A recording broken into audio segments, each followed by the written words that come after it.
नमस्कार दोस्तों, आज की स्टॉक लर्निंग में जानेंगे कृष्णा इंस्टीट्यूट ऑफ कह सकते हैं मेडिकल साइंस वाली कंपनी को लेकर के है। क्योंकि कृष्णा से कुछ कृष्णा से जहाँ पे देखा गया कि हॉस्पिटलिटी इंडस्ट्रीज से कंपनी कामकाज करती है। और आज कुछ ऐसे स्टॉक पे हम चर्चा करेंगे जो कि कृष्णा से नाम से ही मिलता हो। एक तो हमने पहले स्टडी किया था कृष्णा डिफेंस के ऊपर लीडिंग मिनवाड़ी प्लेलिस्ट में अवेलेबल्स हैं। आज के स्टॉक लर्निंग हम जानेंगे Krishna institute of medical science limited को लेकर के, जिसमें लगता है 3 साल पहले लिस्टिंग आई थी कंपनी को लेकर के। लिस्टिंग के बाद परफॉर्मेंस की चर्चा करेंगे, जो आखिर लगातार चार्ट में कह सकते हैं ग्रोइंग्स मूड में कंपनी बनी हुई है। जहाँ पे कुछ टाइम में ये भी देखा गया कि वॉल्यूम में काफ़ी इंक्रीज हुआ था नॉमिनल वैल्यू से, वॉल्यूम से, जो कि एक एवरेज कह सकते हैं। एवरेज जो वॉल्यूम हमेशा ट्रेडिंग में होती है, उससे कई गुना यदि बढ़ जाए मार्केट में तो कुछ बड़ी होने की ज़्यादा चांसेस होती है, चाहे वो नीचे के लिए हो या ऊपरी सतह के लिए ही क्यों ना ओपन होता हो। तो चलिए जानते हैं। देखा गया कि ये मेड का हॉस्पिटल वाली कंपनी है। हॉस्पिटल वाली कंपनी में ये देखा जाए तो जो करंट प्राइस सिनेरियो है उसमें काफ़ी ज़्यादा है, क्योंकि बुक वैल्यू कहता है 228 का। इंटरेंसिक वैल्यू भी ठीक ठाक है, करीब करीब 4 गुना मान लेता हूँ, क्योंकि 964 के आसपास का है। अब यहाँ भीड़ की बात करेंगे, इस स्टॉक में इंटरेस्टेड की बात करें तो इंटरेस्टेड में करीब 62 गुने की भीड़ है अर्निंग ईपीएस के बेसिस पे। और जो बाकी इंडस्ट्रियल कंपनियां हैं उस पे जो हॉस्पिटलिटी कंपनी है उसमें 55 की भीड़ है, तो यहाँ पे 62 की भीड़ है। अर्थात यहाँ पे इंटरेस्ट ज़्यादा है। इंटरेस्ट ज़्यादा है तो उसके पीछे कुछ ना कुछ वजह हो सकती है। हम उसको जानेंगे आखिर क्या वजह है जिसकी वजह से स्टॉक की। और ये हमेशा एक चलती फुलती प्राइस है ये, और ये जहाँ पे डिमांड सप्लाई बढ़ने के बेसिस पे ही मार्केट में रिएक्शंस होती है। अब इसके पीछे एक कारण तो और है जिसको जानते हैं, जिसको नाम है डेट टू इक्विटी रेशियो, जो कि ईपीएस को क्या करता है, दबाव डाल के रखता है। कैसे? इंटरेस्ट बर्डन या बाकी सारे कुछ बर्डन को लेकर के। दूसरा कहते हैं करंट रेशियो। अब करंट रेशियो में भी निकल के आता है कि जो कि इन दोनों का एक जगह से लिंक है, जिसका नाम है, एक क्या करता है, एक इसको दबाव बनाता है प्रॉफिट में कम करने के लिए, और एक जो है वो प्रॉफिट बुक कराता है उधार सेल्स को लेकर के। आखिर हॉस्पिटलिटी इंडस्ट्रीज के अंदर जो खास के मैं क्रेडिट की बात करूंगा, वो क्रेडिट कहाँ पे होता है, कितने दिन के लिए होता है, वो तो एक देखने वाली बात होगी।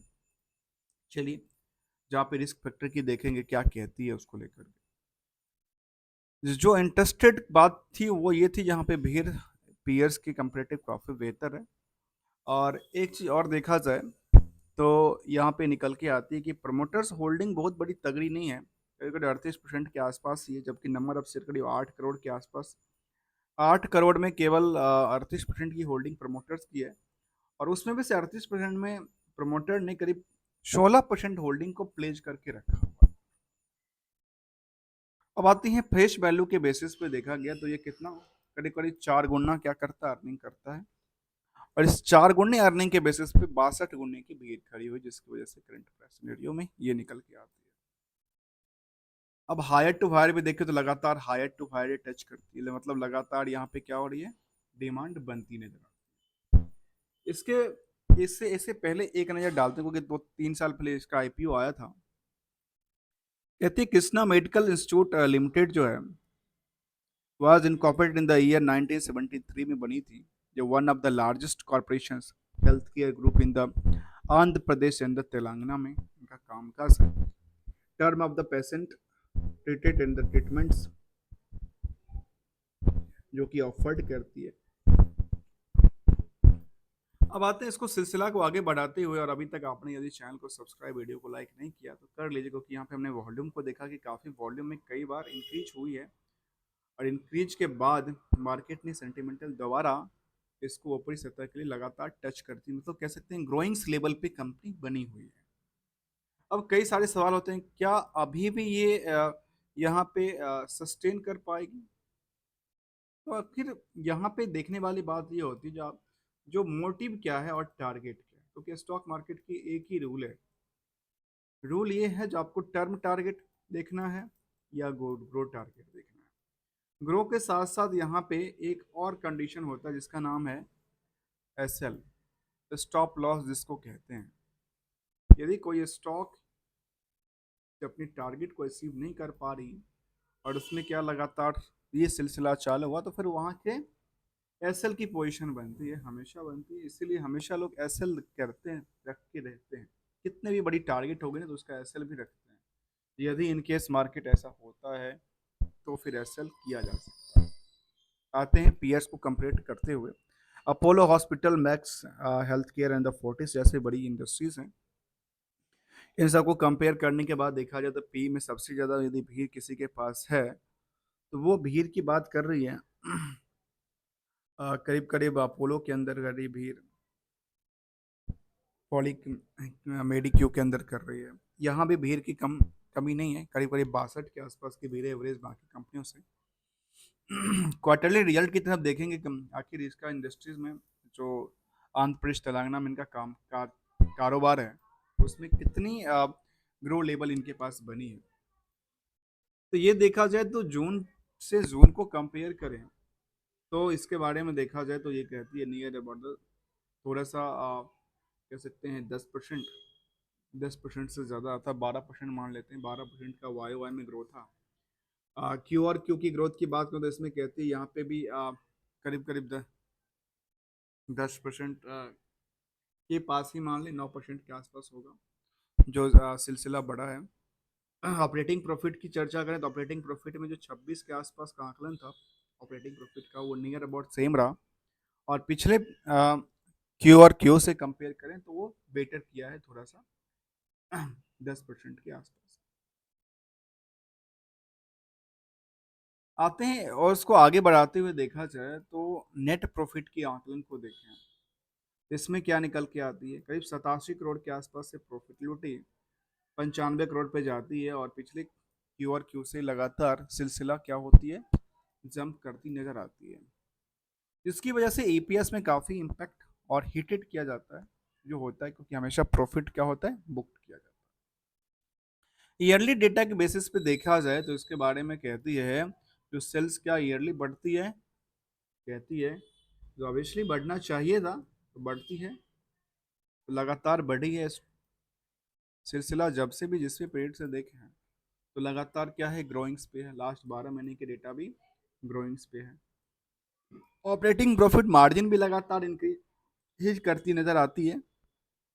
इंटरेस्ट बटन की तरफ देखें तो यहाँ भी लगातार इंक्रीज ही करती नजर आती है, जिसकी वजह से ईपीएस में क्या होता है, इम्पैक्ट दबाव डालता है। अब यहाँ पे जो नेट प्रॉफिट की बात करें तो नेट प्रॉफिट के पार्ट्स में पिछले 3-4 साल 3 साल के डेटा को देखें तो क्या कहती है, लगातार सिलसिला क्या हो रही है, बढ़ती है। लेकिन 24 की जो डेटा था उसमें कह सकते हैं टॉप तो नहीं, सेकंड चांस की जो अवार्ड होती है ना वो मिल सकता है, क्योंकि इससे पहले उन्होंने 366 करोड़ तक की जनरेट किया था। और यहाँ पे जो जनरेट किया था उसका क्या रीजन था, क्योंकि यहाँ पे जो उनका कम हुआ उसका रीजन ये था जो कि 37 करोड़ के आसपास का इंटरेस्ट बर्डन था वो 55 करोड़ के आसपास की क्या होती है, इंटरेस्ट बर्डन में कन्वर्ट हो जाती है, जिसकी वजह से यहाँ पे क्या हुआ, इनकी जो प्रॉफिटेबिलिटी पार्ट थी वो थोड़ा सा दबाव डाल के नीचे आई। और जिसकी वजह से यहाँ पे देखने को मिला जो आखिर 12 महीने के डेटा में ईपीएस में अच्छी खासी जंप मिला है। चलिए अगले सिलसिला को आगे करते हुए जानते हैं जो कि ग्रोइंग्स लेवल पे हमेशा, और ये जब भी कभी देखा गया कि ब्रेकआउट के टाइम पे ही, देखिए ये जो पीरियड था मैं इसको एक आकलन करते हैं इस टाइम फ्रेम से जहाँ पे इस प्राइस के आसपास ब्रेकआउट किया था। अब जैसे ही ब्रेकआउट हुआ ना, इस प्राइस के आसपास की बात कर रहा हूँ, ये ब्रेकआउट हुआ ना इस प्राइस के आसपास, मार्केट पता है क्या हुआ, मार्केट को ये लगा जो अच्छा अब तो यहाँ से सीधे के सीधे स्विंग करने वाली है। और वही स्विंग वाली पोजीशन हमेशा देखने को ये मिलती है जब भी मार्केट में ब्रेकआउट लेती है, चाहे आप इस एंगल से देखें या पिछले फैक्टर को देखें, इससे पहले का देखें, तो मार्केट क्या करती है, थोड़ी सी पॉजिटिवली होती है। यहाँ पे सेम देखने को मिला था, इसकी वजह से मार्केट ने बड़ी एक जो वॉल्यूम आया मार्केट के अंदर, वॉल्यूम की वजह से मार्केट ने सिलसिला जो था वो जब करती नजर आई है। अब यहाँ पे जो प्रॉफिट की पार्ट की बात कर रहे थे वो प्रॉफिट हमेशा बुक्ड किया हुआ प्रॉफिट है, उसको आकलन करेंगे। पहले हम बैलेंस शीट के फिगर आउट से बाद में आते हैं कुछ हिस्टोरिकल डेटा को लेते हुए। इसके बारे में देखा गया तो बोरोइंग्स को पार्ट को देखें तो बोरोइंग्स में क्या हो रहा है, बोरोइंग्स में लगातार करीब करीब 200% से ज़्यादा की जंप हुई है पिछले पीरियड से। अब इसका सवाल उठता है कि इसका यूटिलाइजेशन कहाँ हो रही है। यूटिलाइजेशन की बात करें, क्योंकि हमने कुछ ऐसे केसेस देखे हैं अलग अलग कंपनी में जहाँ यूटिलाइजेशन की पता है ना, बाकी सारे लॉन्स, बड़ी बड़ी लॉन्स लेकर के उसका इंजॉयमेंट और बाकी सारी चीज़ को उड़ा दिया जाता है, बाकी कुछ बचता नहीं है। बाद में कंपनी के पास कुछ कारोबार में कुछ जान नहीं बचता, बाद में उसको संपत्ति बेचना पड़ता है, ऑक्शंस करना पड़ता है। तो यहाँ पे देखा गया, तो मैं जनरल की बात कर रहा हूँ, यहाँ पे जो इंक्रीज किया उसका यूटिलाइजेशन की बात इसलिए मैं करता हूँ। यूटिलाइजेशन है क्या? यूटिलाइजेशन में देखा गया इनके पास क्या होती है। एक तो इन्होंने फिक्स एसेट्स को क्रिएट किया, दूसरी तरफ देखें तो इनका वर्किंग प्रोग्रेस था वो भी इंक्रीज किया, और इन्वेस्टमेंट की पार्ट भी लगातार इंक्रीज करती है। अब एक सवाल और आता है कि हॉस्पिटलिटी इंडस्ट्रीज के अंदर डेटर भी पड़ा होता है क्या कुछ? तो कहती है हाँ, डेटर तो पड़ा है 394 करोड़ का। अब 394 करोड़ का डेटर पड़ा हुआ है, तो ये क्या कहती है, इसका रिस्क फैक्टर क्या कहता है? इसकी रिस्क फैक्टर में देखें तो ये कहते हैं 43 दिन का, अर्थात सीधा सा मुझे समझ में आती है, जो कि इंश्योरेंस कंपनी वाली होती है जो क्लेम, उसकी पैसा इनके पास करीब 1 महीने से लेकर के 45 दिन के अंदर रिलीज होती होगी, यही इनके पास मेन डेटर पड़ा होता है। बाकी तो कोई डेटर्स जाके आप सब हॉस्पिटल में कोई सब के सब प्रीपेड्स और बाकी टाइम ऑफ जब रिलीज के टाइम पे सारा के सारा पैसा रिकवरी मिल जाती है इनके पास। अब आते हैं यहाँ पे जो हिस्टोरिकल डेटाबेस कहती है लास्ट 2-3 सालों का, उसमें कंपाउंड सेल्स में लगातार ग्रो हो रही है, स्टॉक प्रॉफिट ग्रो लगातार बढ़ रही है, स्टॉक प्रेस्टीजियर लगातार जंप कर रही है, रिटर्न इक्विटी भी लगातार जंप, मतलब यहाँ पे तीनों के तीनों चारों के चारों चीज इनको लगातार सपोर्टिंग बैक सपोर्ट देती नजर आ रही है। आगे सिलसिले को बढ़ाते हुए जाएंगे इन्वेस्टर को मोटिव को लेकर के, आखिर इन्वेस्टर्स की जो तादाद है उसके बारे में क्या कहती है। यहाँ पे देखा गया कि यहाँ पे प्रमोटर्स की होल्डिंग काफी कम है, 38%, 39% के आसपास की, और जो 61% की होल्डिंग है वो कहती है आम पब्लिक को लेकर के। इन दोनों में आपस में क्या तालमेल बनता है उसकी तरफ देखें तो लगातार क्या स्टॉक में नया इन्वेस्टर्स आ रहे हैं या जा रहे हैं। यहाँ पे देखने को मिला जो यहाँ पे यहाँ तक तो काफ़ी ज़्यादा तादाद थी, बाद में वॉल्यूम इंक्रीज के बाद यहाँ पे करीब 70,000 के आसपास के 70,000 के आसपास की सेम पोजीशन जो शेयर होल्डर है वो बने हुए हैं। कुछ बल्क ट्रेड हुआ था यहाँ पे। बल्क ट्रेड की चर्चा अगर देखें तो 20 अगस्त को इसमें बल्क ट्रेड हुआ था, और ये हुआ था एक कंपनी जो कि देखा जाए तो इंडिया एडवांटेज जो फंड था उन्होंने अपनी फंड को सेल आउट किया। एसबीआई लाइफ इंश्योरेंस ने अपनी पोजीशन को इंक्रीज किया, और ये पोजीशन इंक्रीज ज़्यादा किया, सोचिए। और इन्होंने अपनी फंड को 7,13,000 फंड को बेचा, और जब इन्होंने खरीदा तो 7,75,000 शेयर को खरीद लिया। किसने? एसबीआई ने, एसबीआई लाइफ ने। मतलब पता है क्या, इनको लग रहा है जो मार्केट अभी भी इनकी पीछे बूस्ट हो सकती है, इसी तरह एसबीआई फंड इसमें अपनी इन्वेस्टमेंट करती नजर आई है। इसको सिंपल समझ में आती है कि रिसेंटली इसमें एसबीआई ने अपनी फंड को, एसबीआई लाइफ ने अपनी फंड को क्या किया है, इंक्रीज किया है। अब यदि पहले से था तो इंक्रीज किया है, नहीं था तो न्यू एंट्री हुआ है। तो देखते हैं एफ आई की लिस्ट में करीब 17% की, और यहाँ की लिस्ट में देखते हैं जो डीआई की करीब 32% के आसपास होल्डिंग थी। डीआई काफ़ी बेटर यहाँ पे करती नजर आ जाए। एसबीआई स्मॉल कैप पहले से था, एक्सिस म्यूचुअल फंड था, आईसीआईसी, मतलब जितनी बड़ी इंडस्ट्रीज हैं, एसबीआई लाइफ इंश्योरेंस के पास पहले से पोजीशन थी 1.85 का। अर्थात ये कह सकते हैं यहाँ से इन्होंने क्या किया, अपनी पोजीशन को इंक्रीज किया है 7 लाख शेयर से ज़्यादा ले करके। ये कुछ अपडेट था इसको लेकर के, जहाँ पे पब्लिक के पास भी करीब 11% की होल्डिंग है।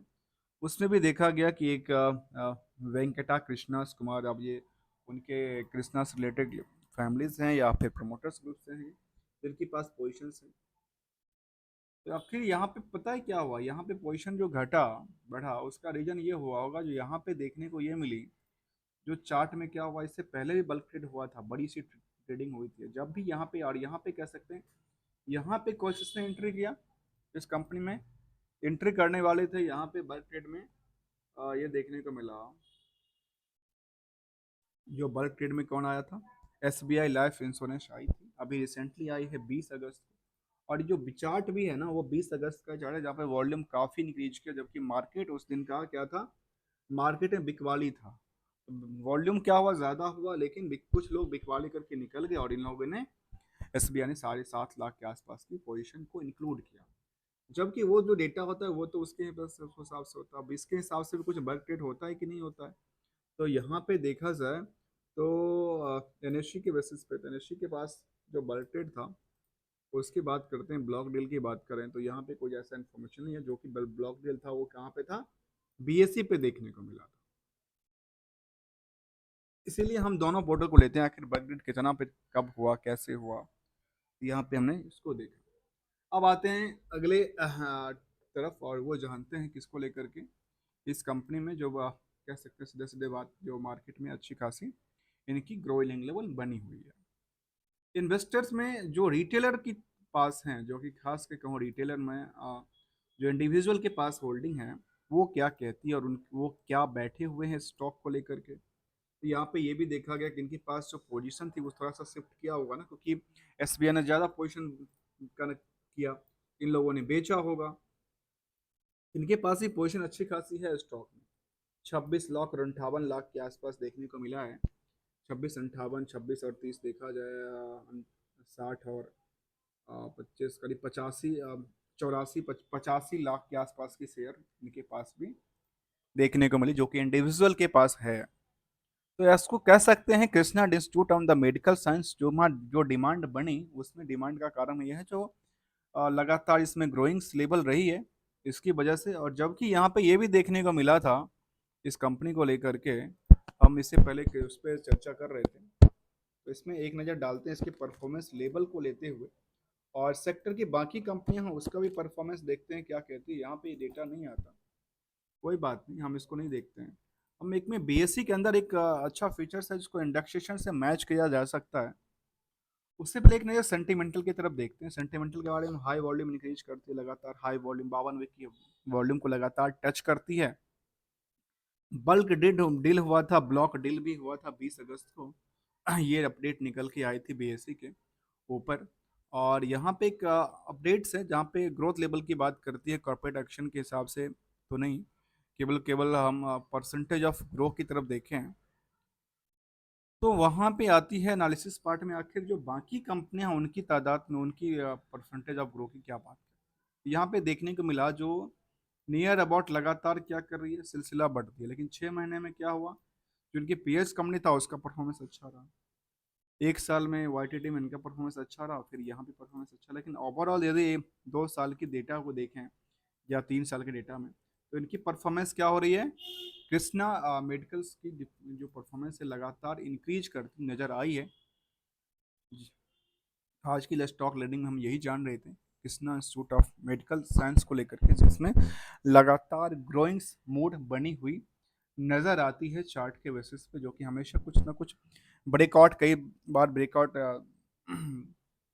महीने दिन की ब्रेकआउट की बात करूँ, 2 महीने की ब्रेकआउट की बात, उसको क्या करती है, हिस्टोरिकल तोड़ के निकलती हुई आती है। तो आज के स्टॉक लर्निंग में हमने जाना, समझा और सीखा। Thank you so much for joining है, आपकी फीडबैक इंतजार रहेगा।